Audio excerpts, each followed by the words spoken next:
Saudara-saudara, kalau kita suka atau merasa galau, hal yang pertama kita harus mengerti bahwa harus kita memiliki keyakinan pada hukum perbuatan. Atau kalau dalam istilah Dharma, hukum karma. Banyak hal yang terjadi pada kita itu sesungguhnya adalah buah perbuatan kita sendiri. Di dalam hukum karma menjelaskan bahwa kita tidak akan pernah terima kalau itu bukan milik kita, bukan buah perbuatan kita. Kita tidak akan pernah terima.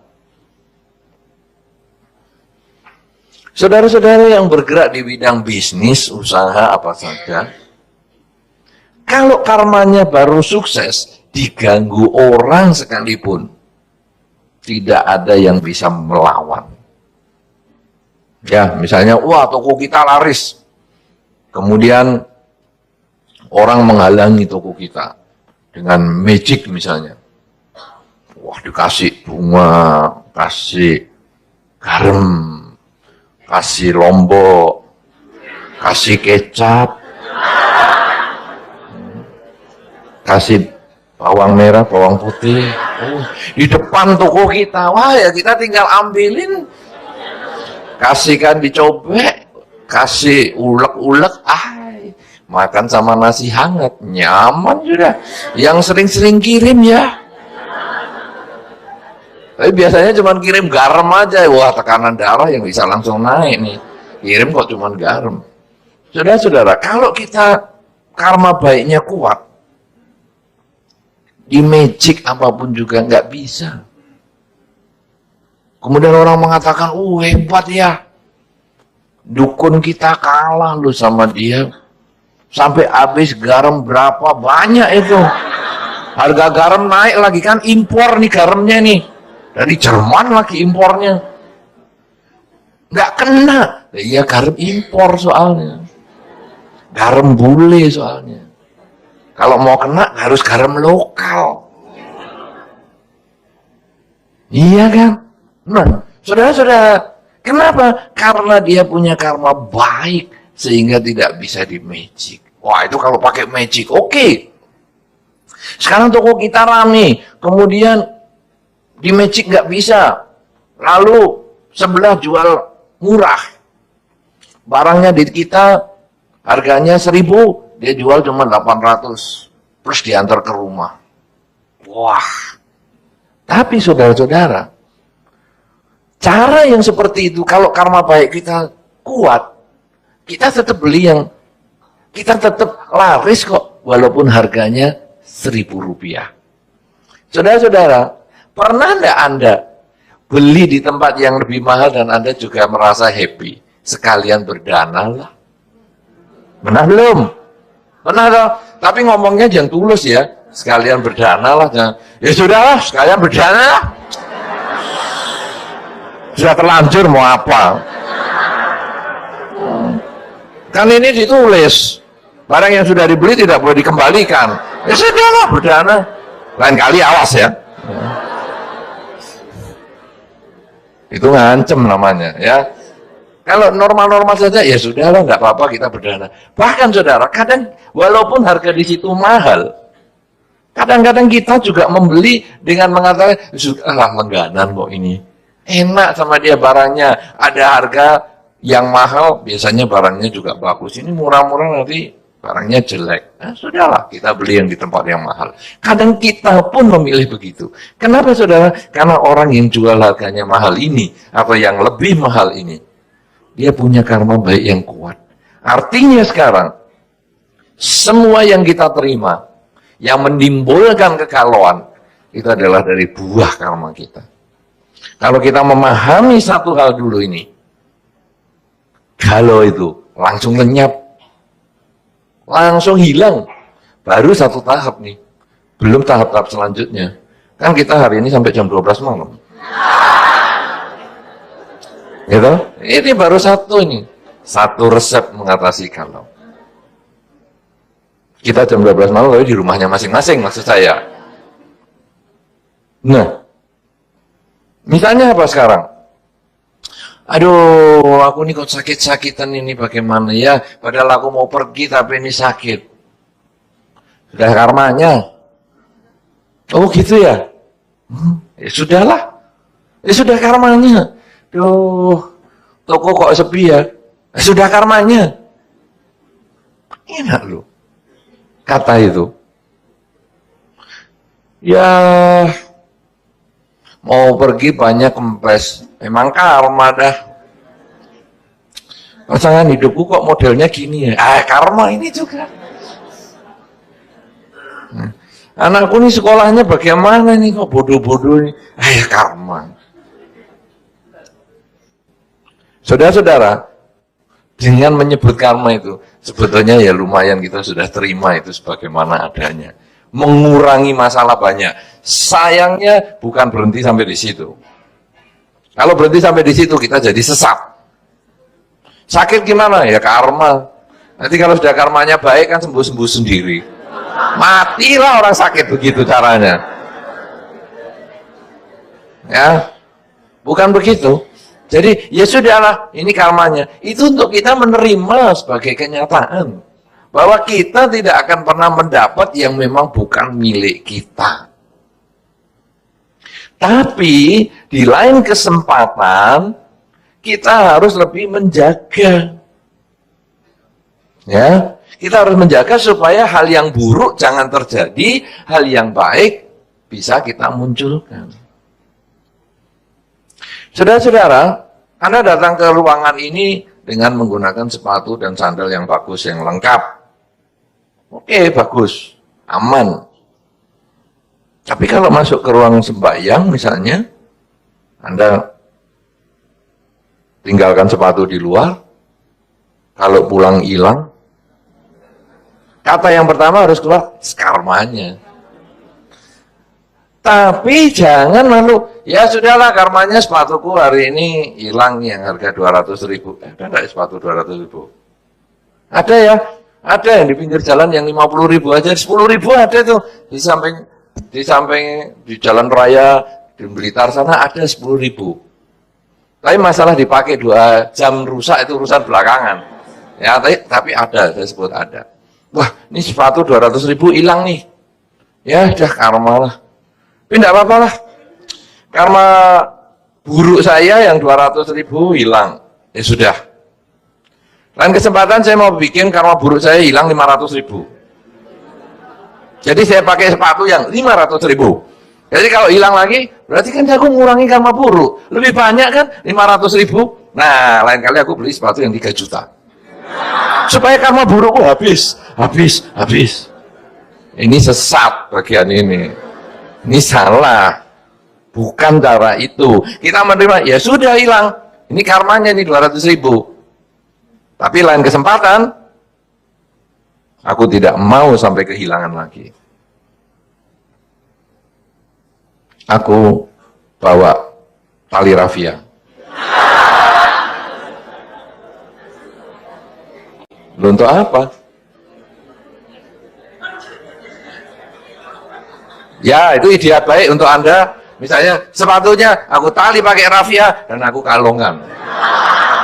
Apa ya pantas ketemu sang Buddha model begitu? Beberapa orang sambil sandalnya dicantai. Selamat pagi, Bante. Sandal ikut Anjali sampai pagi, Bante. Sama Anjali sama sandal. Sekarang ada puja bakti sama sepatu lagi. Iya. Sepatunya ditali sama tiang di depan wihara. Jadi kan sulit hilang, tapi bukan berarti gitu. Ya, nah jadi, wah, lain kali aku bawa tas kresek atau saya usul sama pengurus wihara, tolong disediakan loker ya. Jadi nanti aku titip sepatu di situ. Jadi hilang yang sudah 200.000 tadi sudah. Tapi itu menjadi pelajaran untuk kita tidak ulang di masa depan. Kalau ketika kita ngalami sakit, ya sudah ini karmaku, sakit. Berpisah dengan yang dicinta, kesehatan. Bertemu dengan yang dibenci, penyakit. Karma ini. Ya sudah karmaku. Tapi aku tidak mau memetik buah karma buruk yang seperti ini. Aku harus cari sebabnya. Kenapa aku sakit-sakitan? Oh, karena aku gaya hidupnya kurang bagus. Suka melek malam, kemudian aku kurang istirahat. Oke, kalau gitu sekarang aku perbaiki. Aku kurangi melek malamnya, aku lebih banyak istirahat, dan aku bisa lebih sehat. Nah, ini menerima kenyataan dan menggunakan kenyataan itu untuk maju. Kemudian, wah aku sudah sehat nih, aku sehat. Wah, sehat juga bagian dari karma. Karena kata karma ini banyak terjadi di masyarakat, dianggapnya karma itu adalah selalu karma buruk. Sehingga orang-orang yang di masyarakat, walaupun bukan Buddhis, dia menggunakan kata karma itu untuk hal-hal yang buruk. Misalnya, ada anak muda ngebut, kemudian jatuh, karmamu, rasain lo. Ya kan? Tapi kalau orang baik, sukses. Jarang orang mengatakan, karmanya itu. Nah, kalau di luar tidak mengatakan karmanya. Nah, kita di dalam Dhamma, karma itu adalah yang baik dan yang buruk. Jadi ketika ada orang jatuh memang karma buruk. Ya sudah, kalau gitu lain kesempatan dia lebih hati-hati supaya tidak jatuh. Tapi kalau dia sukses, dia juga karmanya. Kalau gitu sekarang saya cari sebabnya supaya saya bisa lebih sukses. Nah, ini yang pertama kita memahami tentang karma. Ya, yakin pada karma. Itu untuk mengatasi kegalauan. Terima kenyataan, gunakan kenyataan yang baik untuk ditingkatkan, yang buruk kita perbaiki. Yang kedua, untuk mengatasi galau adalah menjaga kemoralan. Loh, apa ini hubungannya kemoralan dengan galau? Saudara-saudara, orang yang galau, kalau kemoralannya lemah, kemoralan itu misalnya di dalam Dhamma, tidak membunuh, tidak mencuri, tidak berzina, tidak bohong, dan tidak mabuk-mabukan.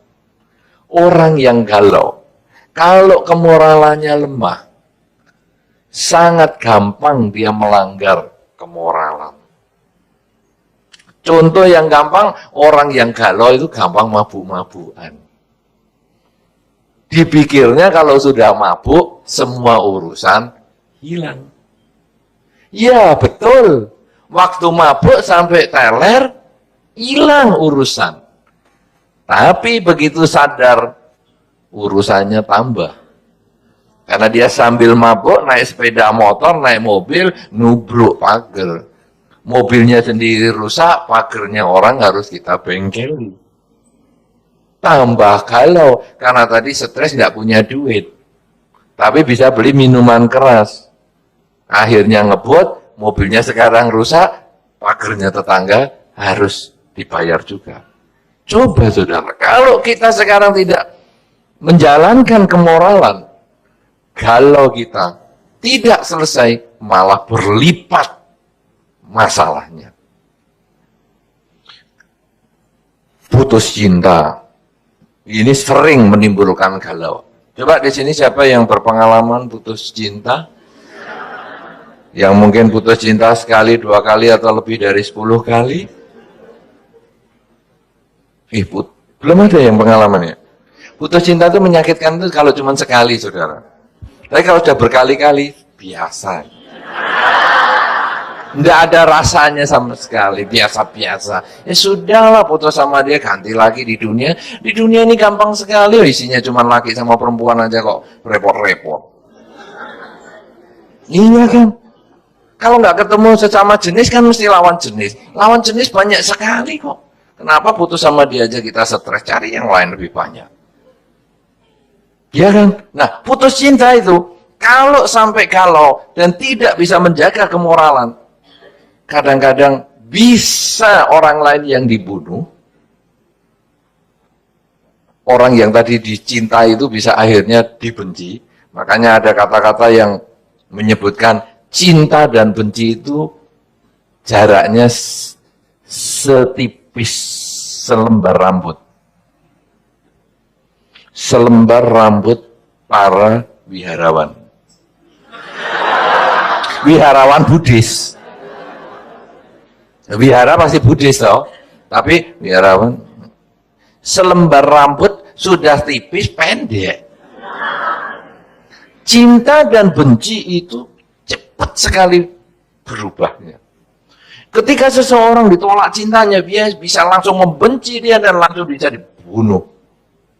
Banyak sekali di koran-koran yang Anda membaca seperti itu. Kan contohnya, kalau orang yang dicintai itu dibunuh, dia menganggap, kalau saya tidak dapat, jangan harap seluruh dunia ini dapat dia.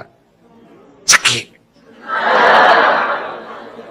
Ngeri sekali. Di sekitar Jakarta dan sini, Jabodetabek ini banyak kisah-kisah seperti itu yang sampai dimutilasi dan lain-lain. Itu karena korban cinta. Kalau orang yang dicintai itu masih pengen dihidupkan, maka orang lain yang mencintai dia, itu yang dihabiskan. Dia hanyalah milik saya. Orang lain tidak berhak sama dia. Habiskan. Coba saudara kayak gini nih. Putus cinta bisa menghalalkan segala cara untuk membunuh orang lain. Kalau kita melakukan kemoralan, menjaga perilaku kita, supaya tidak membunuh, mencuri, berzina, bohong, dan mabuk-mabukan, maka kita walaupun kalau yang pertama tadi, ya sudahlah nih karmaku, sekarang aku harus perbaiki. Kalau aku tidak mau lagi atau sudah ditolak sama orang itu, sekarang aku harus perbaiki, bahwa ini karmaku, sekarang aku harus perbaiki, supaya di lain kesempatan dia melihat aku dari sisi yang positif, sehingga tidak menolak lagi. Nah, kalau yang kedua, sekarang aku jaga, supaya aku jangan melakukan tindakan yang melanggar sila, supaya aku lebih layak dicintai dia. Ya, jadi dengan cara yang seperti itu, membuat kita lalu merenungkan, bahwa aku tidak bisa memaksa orang mencintai saya. Tapi saya bisa membuat diri saya lebih baik, sehingga orang lain, tidak ada pilihan kecuali mencintai kita. Tidak ada pilihan lain. Orang ini sudah baik sekali, sudah limited edition sudah. Sudah tidak ada lagi, jadi tidak ada pilihan. Nah, ini kalau kita menjalankan kemoralan seperti itu, wah, luar biasa perilaku kita. Tidak membunuh, tidak mencuri, tidak berzina, tidak bohong, dan tidak mabuk-mabukan. Ya, itu adalah cara kita yang lebih pasif untuk menyelesaikan kegalauan kita. Sekarang yang ketiga, saudara, selain kita punya keyakinan pada hukum karma, yang kedua menjaga kemoralan, yang ketiga adalah mengembangkan kerelaan. Kalau tadi sudah disebutkan, berpisah dengan yang dicinta, bertemu dengan yang dibenci. Kunci mengatasi ini sebetulnya adalah di bagian kerelaan ini. Balik ke contoh tadi di sini, duduk feng shui-nya salah. Bagaimana? Duduk di sebelahnya si dia, saya pertahankan, atau saya harus ke toilet? Disinilah kerelaan bermain. Kalau saya sudah tidak tahan lagi, maka saya akan ke toilet. Saya relakan dia. Dah duduk dengan siapapun juga, nanti di luar saya tunggu pulangnya. Yuk, tak antar. Loh. Ini kerelaan. Atau aku rela menahan. Sudah tidak ke toilet, ketawa. Itu susah. Nahannya berat. Double itu pertahanannya. Ya, sehingga kadang-kadang, wah, basah. Nah, ini bisa kejadian yang seperti itu. Basah keringat maksud saya. Nah, jadi kemudian sekarang, wah sudah kalau gitu saya Saya relakan urusan saya sendiri demi dia. Nah, jadi kita tuahan. Toh nanti pasti semua kesulitan ini ada akhirnya, semua ceramah mesti ada akhirnya. Jadi sudah, biar saja. Tahan. Tapi kunci kerelaan ini adalah mengatasi galau. Selama Anda tidak bisa melepas sumber kegalauan itu, Anda tidak akan pernah bisa menyelesaikan. Kerelaan. Jadi ya sudah, memang dia begitu. Ya sudah, dia rela. Pacarku kok begini ya? Ya ini memang karmanya. Karmaku memang seperti itu. Pacarku aku dapat yang tidak terlalu bagus. Ya ini karmaku. Tapi aku tetap menjaga kemoralan. Walaupun pacarku tidak bagus, bukan berarti aku kemudian mau sama yang lain. Enggak, aku tetap jaga. Ini perilaku kita sudah hebat. Di mata masyarakat juga hebat. Hebat ya, pacarmu sejelek itu pun kamu tetap setia loh. Hebat, hebat. Wih. Masyarakat menilai kita luar biasa itu. Dan kita sendiri puas. Jelek-jelek saja setia, apalagi tidak jelek. Wah, lebih setia lagi aku. Nah, jelek aja setia. Kemudian kerelaan, aku rela. Kenapa? Karena aku sayang sama dia. Aku tidak kepingin menyakiti dia. Dia memang jelek casingnya. Memang jelek. Tapi prosesornya. Prosesor terbaru. Kecepatannya tinggi. Ini orang yang aku sayangi. Dia orang yang bertanggung jawab. Nah, ini saya rela membuat dia bahagia. Terlepas bentuk fisiknya kayak apapun juga. Ini adalah kerelaan. Kerelaan berbagi, kerelaan memahami. Inilah kerelaan. Dan kerelaan ini, saudara, adalah dasar kehidupan. Anda mau hadir ke sini pun, ini adalah kerelaan. Berapa banyak Anda yang datang, yang mungkin jauh dari tempat ini. Tapi Anda rela datang. Anda rela duduk. Duduk pun Anda rela diem-diem. Padahal kadang mungkin omongan saya tidak menarik. Tapi Anda diem aja. Itu juga satu bentuk kerelaan. Kadang ada, ngomong apa itu nggak menarik. Cerita aja sama tetangganya. Tapi Anda tidak lakukan itu. Ini adalah kerelaan. Kerelaan menjadi dasar satu kebahagiaan dalam kehidupan.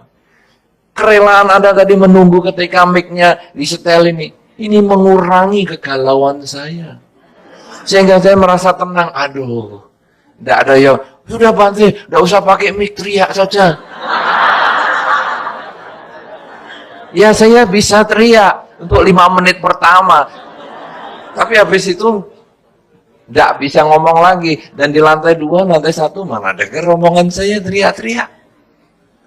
Tapi Anda nunggu dengan sabar. Kemudian ya semuanya bisa beres yang seperti ini. Kerelaan itu, saudara, sangat-sangat menyelesaikan masalah. Kalau tadi hanya bisa menerima kenyataan, yaitu sini karmaku, kemudian kita menjaga perilaku dengan kemoralan, itu sebetulnya masih pasif sekali. Tapi yang aktif di sini adalah kerelaan. Yaitu kita mulai melepas apa yang kita sukai, biarlah kita harus melepas daripada yang kita sukai ini. Kita harus bisa suatu ketika menerima yang tidak kita sukai. Nah, inilah yang kerelaan. Yang keempat, saudara, ini adalah yang tertinggi. Kalau sudah kita bisa yakin pada kebenaran hukum karma atau hukum perbuatan, kita kemudian menjaga kemoralan. Yang ketiga adalah kerelaan, maka yang keempat, yang sungguh-sungguh menjadi jalan keluar untuk kegalauan adalah kebijaksanaan. Kebijaksanaan ini kalau di dalam Dharma artinya orang bijaksana itu adalah orang yang selalu sadar hidup adalah saat ini. Anda yang tadi Anda pernah hidup, tapi sudah tidak hidup. Bagaimana? Anda yang jam 5 sore tadi, Anda bisa kembali ke jam 5 sore? Tidak. Tidak bisa, bisa. Tidak bisa. Anda tidak bisa kembali ke yang jam 5 sore. Mau kembali yang jam 5 sore berarti Anda nunggu besok. Tapi besok berarti umur Anda sudah bertambah 1 hari. Berarti bukan yang jam 5 sore ini. Artinya Anda yang tadi sudah pernah hidup, tapi sudah tidak hidup. Karena Anda bukan yang jam 5 sore tadi. Anda yang nanti jam 9 malam akan hidup, tapi belum tentu hidup. Siapa yang jamin Anda, Pak? Saya sajalah kalau contoh kita. Siapa yang jamin kalau saya ini bisa sampai nanti malam jam 9? Siapa yang jamin? Tidak ada. Tidak ada yang bisa. Karena hidup dan mati itu seperti membalik telapak tangan. Kita tidak tahu kematian itu datangnya kapan. Hidup tidak pasti. Kematian itu yang pasti. Di dalam Dhamma kan disampaikan seperti itu oleh Sang Buddha. Hidup tidak pasti. Kita tidak tahu hidup ini sampai kapan. Tapi kematian itu pasti akan datang setiap saat. Kita yang jam 5 sore tadi pernah hidup, tapi sudah tidak hidup. Kita nanti yang jam 9 malam akan hidup, tapi belum tentu hidup. Hidup adalah saat ini. Saat inilah kita hidup. Jam 5 sore tadi adalah saat ini yang sudah lewat. Jam 9 malam nanti adalah saat ini yang belum datang. Saat inilah kita hidup. Kegalauan itu muncul karena kita membandingkan saat ini dengan tadi dan nanti. Tadi aku nyaman sekali duduk di sini, tapi begitu kena AC, aduh dingin sekali. Tadi nyaman. Kenyataan adalah saat ini. Begitu kita makin gelisah, makin galau. Sebaliknya, nanti habis ini acaranya, ya kita mau jalan-jalan ini. Wah, ke mall, kemana-mana. Kok bantinya nggak selesai-selesai ya? Aduh, ini sudah mau ke mall nih, sudah nih. Aduh, nanti kalau mallnya tutup bagaimana ini? Aduh. Nanti itu. Saat ini akhirnya kita tidak fokus pada kehidupan saat ini. Itu yang membuat kita tidak nyaman. Berapa kali kita dalam kehidupan sehari-hari, saudara? Ketemu orang yang tidak menyenangkan dan duduk kita tidak nyaman. Orang itu bertamu di rumah kita dan dia tidak pulang-pulang. Dan kita membayangkan, aduh kalau dia pulang kita bisa jalan kemana-mana. Itu rasanya kita nggak enak sekali ketemu dia. Aduh duduknya kita sendiri sudah tidak nyaman, sudah lihat jam terus. Tapi orang itu nggak pulang-pulang juga. Aduh sudah lihat jam, aduh nggak pulang-pulang ini bagaimana? Karena kita sudah membayangkan, aduh kalau kamu pulang, aku bisa langsung bebas. Saudara, ini kegalauan yang timbul karena berpisah dengan yang dicinta, berkumpul dengan yang dibenci. Tapi dengan kebijaksanaan itu kita lalu sadar, saat ini saya sedang apa? Oh, saat ini saya sedang berhadapan dengan dia. Saat ini saya sedang berbicara dengan tamu saya. Oke, kalau gitu saya fokus pada tamu saya. Masalah tadi, yang tadi atau yang nanti, saya tidak mau pusing. Pokoknya sekarang saya fokus pada tamu saya. Begitu kita fokus, kegalauan hilang. Saudara tentu pernah misalnya nonton film. Nonton film juga cuaca sejuk-sejuk begini. Kemudian, filmnya tegang. Anda sebetulnya perutnya agak sakit. Aduh, perutnya nih. Tapi filmnya tegang, sayang nih kalau ditinggal, perutnya sakit, dan fokus pada film itu. Perut sakit bisa nggak terasa loh. Tahu-tahu filmnya habis, loh, kok juga nggak ada nih sakit perutnya. Kenapa saudara? Karena kita hidup pada saat ini, fokus. Beberapa anak muda, kalau main game, nggak inget waktu. Ya, lapar nggak inget, belajar nggak inget, orang tua nggak inget, main aja. Ada itu. Kenapa? Karena dia masuk, fokus, terserap, walaupun itu bukan kebijaksanaan yang dimaksud di dalam Dharma. Ya, bukan itu jadi, oke maaf Papa, kalau gitu aku main game terus, karena kata Bante itu bisa fokus. Sesat. Bukan itu yang saya maksudkan. Itu konsentrasi tapi bukan yang diharapkan di dalam Dharma. Di dalam Dharma adalah kita selalu sadar saat ini saya sedang apa. Oke, saya sedang bekerja, saya sedang menyetir kendaraan. Jadi kalau saya menyetir kendaraan saya fokus. Sehingga ada orang nyebrang saya bisa lihat. Ya, kalau saya baca buku saya fokus sehingga saya daya ingatnya menjadi lebih baik. Ya, baca buku balik ingat yang tadi. Balik lagi ingat yang tadi. Jangan balik tadi apa itu ya? Oh ya, dah ingat. Balik lagi, tadi 5 lembar lagi. Ini tidak maju-maju bukunya. Tapi ketika kita sadar saat ini saya sedang apa, maka kita bisa balik, dan bukunya ditutup, kita tahu isinya. Kenapa yang tadi lupa-lupa itu, bahkan baca koran pun bisa diulang-ulang, karena kita sedang galau. Membaca, mata membaca, tapi pikiran ke tempat lain. Tapi begitu kita bisa fokus, sadar saat ini saya sedang membaca, sadar saat ini saya sedang bekerja, sadar saat ini saya sedang nyetir kendaraan, sadar sedang berjalan, sadar sedang berbicara, sadar sedang mendengar, maka kegalauan akan hilang. Dan ini sesungguhnya cara pecah hubungan, putus hubungan dengan galau adalah mengembangkan kebijaksanaan. Anda boleh misalnya tidak menggunakan teori keyakinan pada hukum perbuatan tadi. Sudahlah, karma-karma saya nggak tahu lah. Oke, nggak apa-apa. Anda tidak mau menjalankan kemoralan. Sudahlah, saya sulit menghafal, tidak membunuh, mencuri, berzina, bohong, mabuk-mabukan, susah dah. Oke, silahkan. Kerelaan, apalagi nggak usah lah.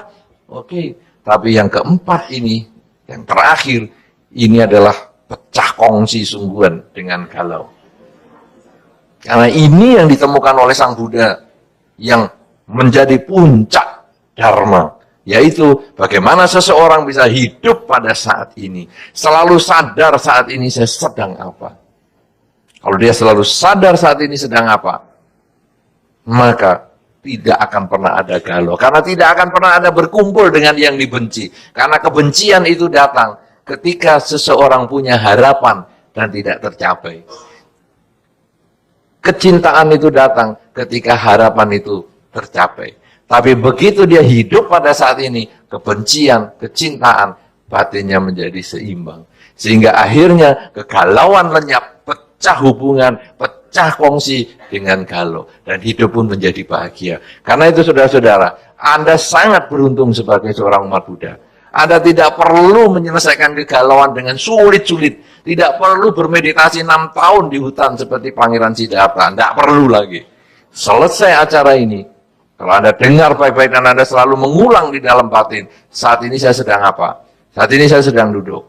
Saat ini saya sedang nyetir mobil. Saat ini saya sedang berjalan. Saat ini saya sedang mendengar. Saat ini saya sedang berbicara. Setiap kali Anda selalu mengulang kalimat saat ini saya sedang ini. Saat ini saya sedang itu. Maka saat ini juga Anda pecah hubungan dengan galau. Saat ini juga Anda bahagia. Karena itu, berbahagialah Anda yang sudah tahu resepnya untuk putus hubungan dengan galau. Tidak mau lagi bersahabat dengan galau. Dan akhirnya hidup Anda akan menjadi lebih bahagia.